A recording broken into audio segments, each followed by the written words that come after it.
La couture anglaise, c'est un peu une couture magique. C'est en fait une double couture qui permet de masquer les bords bruts du tissu sur l'envers pour une finition parfaite.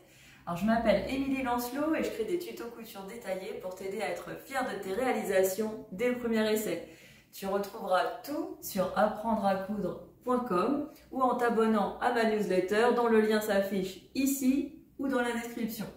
Tu recevras ainsi tout le matériel nécessaire au prochain tuto avant tout le monde. Alors, revenons à notre couture anglaise. Pour finir joliment un tissu, une couture sur l'envers, tu as deux solutions. Soit surfiler, c'est-à-dire faire un petit point zigzag sur le bord franc, soit faire une couture anglaise. Mais effectivement, en termes d'esthétique, c'est bien différent. Et moi, la couture anglaise, c'est vraiment une finition que je trouve super chouette. Donc, c'est parti, je te montre comment faire cette fameuse couture anglaise. On part ici du principe qu'on a une marge de couture d'1 centimètre. Alors, vous allez prendre vos deux pièces de tissu et vous allez les positionner envers contre envers. Oui, c'est contre-intuitif, d'habitude on fait l'inverse, mais là pour la couture anglaise, il faut que l'endroit vous fasse face.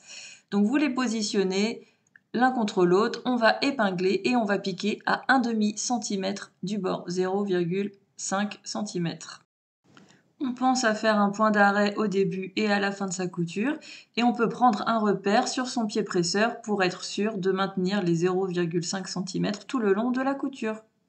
On va ensuite retirer l'excès de tissu dans la marge, l'idéal étant de garder environ 3 mm et de le faire au ciseau cranteur, sinon faites-le au ciseau standard.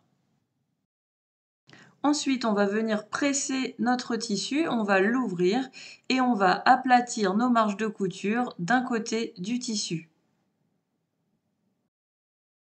Ensuite, on va venir replier notre tissu endroit contre endroit, donc on a l'envers vers nous, et on va venir aplatir, presser avec le fer à repasser pour bien marquer le pli. Ensuite, on peut remettre des épingles et on va venir piquer toujours à 1/2 cm du bord pour emprisonner notre couture de tout à l'heure.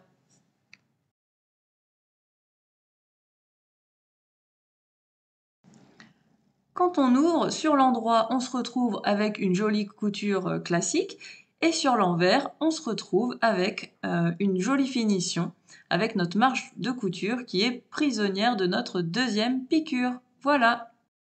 Tu sais désormais comment faire une couture anglaise. Si ce tuto t'a plu, n'hésite pas à me laisser un commentaire et à t'abonner à la chaîne.